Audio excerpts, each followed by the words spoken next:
जोमैटो नाम तो सुना ही होगा। घर से दूर हो और मिस कर रहे हो गर्मा गर्म खाना, फिकर नॉट यार, जोमैटो है ना। ये नारा सिर्फ मेरा नहीं, आज दुनिया के हर शख्स का है। जोमैटो जो आज फूड ऑर्डर करने के लिए एक बेस्ट ऑनलाइन प्लेटफॉर्म बन गया है, उसे सब इस्तेमाल कर रहे हैं। 70 मिलियन लोगों से भी ज्यादा monthly orders, 24 countries, 10,000 cities, 14 lakh restaurant, 120 million से भी ज्यादा कस्टमर और कई 100 करोड़ के नेटवर्क के साथ ये एक सक्सेस स्टोरी बन चुका है। पर ये तो कोई अमीर जाना माना बिजनेसमैन ही कर सकता है ना? नहीं, आप भी कर सकते हैं। तो चलिए आज सीखते हैं जोमैटो की कहानी से जुड़ी कुछ इम्पोर्टेंट बातें जो एक दिन आपको इतना सक्सेसफुल बना सकती है जो आप सोच भी नहीं सकते। तो चलिए शुरू करते हैं, पर एक मिनट, वीडियो स्टार्ट करने से पहले वीडियो को लाइक कर दीजिए, चैनल को सब्सक्राइब कर दीजिए, बेल आइकन दबाना बिल्कुल भी ना भूलें, जिससे सबसे पहले हमारी वीडियोस आप तक पहुंच पाए। तो चलिए बिना कुछ देर किए शुरू करते हैं। पहले थोड़ी हिस्ट्री जान लेते हैं और शुरू से शुरू करते हैं। ये कंपनी शुरू हुई 2008 में। दीपेंद्र गोयल और पंकज चड्डा ने इसे साथ मिलकर शुरू किया। दीपेंद्र गोयल कोई जानी मानी बिजनेसमैन फैमिली से ताल्लुक नहीं रखते, बल्कि उनके पेरेंट्स टीचर थे। जो लोग कहते हैं ना कि हम क्या कर सकते हैं, हमारे पास पैसा नहीं, गाइडेंस नहीं, हमारे माता पिता इतने पढ़े लिखे नहीं, तो उनके लिए दीपेंद्र एक प्रेरणा है।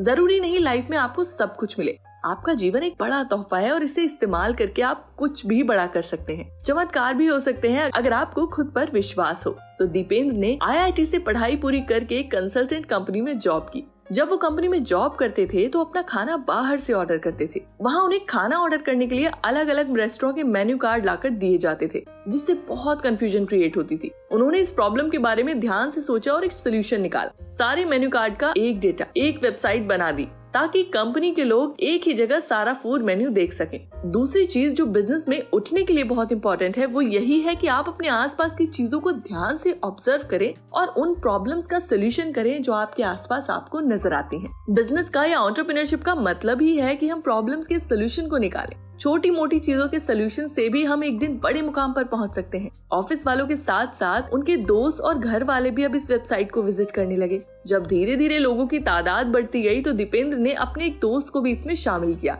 और दिल्ली NCR के सभी रेस्टोरेंट को उन वेबसाइट पर डालना शुरू कर दिया और इसका नाम रखा foodie.com। 2 साल में 20 लाख लोग और 8,000 रेस्टोरेंट से जुड़ गए। दीपेंद्र अपने पैशन को फॉलो करते गए और फिर उन्होंने अपनी जॉब को छोड़ने का फैसला लिया। दीपेंद्र की आदत थी कि वो कभी भी कोई अपॉर्चुनिटी मिस नहीं करते थे, जिसके कारण उन्हें अपनी पहली फंडिंग मिली जो थी $1 मिलियन की। फिर 2010 में इन्होंने अपनी कंपनी का नाम बदलकर जोमैटो रख दिया। 2012 तक जोमैटो 40,000 रेस्टोरेंट और 12 सिटीज तक पहुंच गया था। फिर इन्होंने दुबई में एंट्री ली और धीरे धीरे न्यूजीलैंड, इटली, स्लोवाकिया, पोलैंड और कुल मिलाकर 24 देशों में पहुंच गए। जोमैटो ने सोशल मीडिया का यूज करके अपना प्रमोशन किया और हर ट्रेंड को फॉलो करके अपना पोस्ट डाला। अपनी सेल को आगे बढ़ाने के लिए जोमैटो आए दिन नई नई तरकीबें निकालता रहता है। ऐसे एक रिसर्च के बाद जोमैटो लाया फूड पॉर्न हब Zomato.xxx, जो कि दुनिया का सबसे बड़ा फूड पॉर्न नेटवर्क है और इसमें इंडिया 5वें स्थान पर है। गूगल, फेसबुक, याहू और ई-कॉमर्स साइट के अलावा कुछ ऐसी साइट्स हैं जो भारत में बहुत ज्यादा देखी जाती हैं।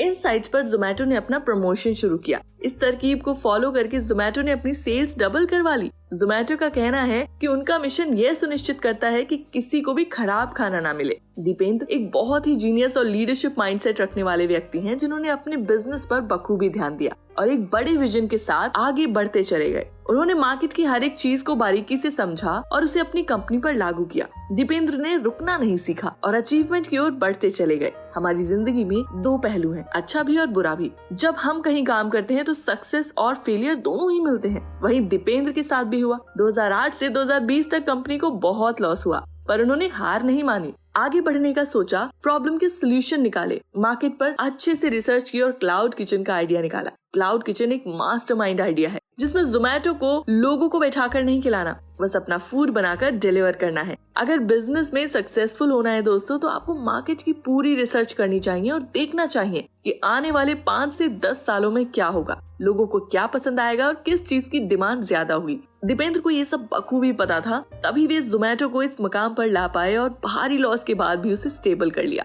वे आज भी अपनी कंपनी को नंबर 1 बनाने के लिए नई नई तकनीक निकालते रहते हैं। इस दुनिया में सफलता तो हर कोई पाना चाहता है, उसके लिए मेहनत नहीं करना चाहता, और जो करते हैं वो जरूर अपना नाम रोशन करते हैं। दीपेंद्र किसी अमीर घराने से ताल्लुकात नहीं रखते थे, फिर भी उन्होंने खुद को उस मुकाम पर पहुंचाया। बहाने तो दुनिया बनाती है, पर आप कुछ ऐसा कर दिखाओ कि दुनिया देखे। चिंता करने से ज्यादा चिंतन करना जरूरी है, काम करना जरूरी है। अपने जीवन में एक निर्धारित लक्ष्य बनाकर उसकी ओर बढ़ना जरूरी है। अगर आप चाहते हैं कि आपका जीवन महान बने, तो आपका विश्वास आपके डर से कहीं ज्यादा होना चाहिए। जोमैटो की सक्सेस स्टोरी न सिर्फ आम लोगों को पंख देती है, न सिर्फ आम लोगों को सपने देखना सिखाती है, मगर ये भी बताती है कि अगर आपके मन में विश्वास है, दृढ़ निश्चय है और अगर आपके अंदर जिगरा है, हिम्मत है, तो कोई भी चीज आपको सक्सेसफुल होने से नहीं रोक सकती। दोस्तों, ये थी दीपेंद्र की कहानी, ये थी जोमैटो की कहानी। कैसी लगी आपको ये हमारी स्टोरी? हमें कमेंट सेक्शन में जरूर बताइए।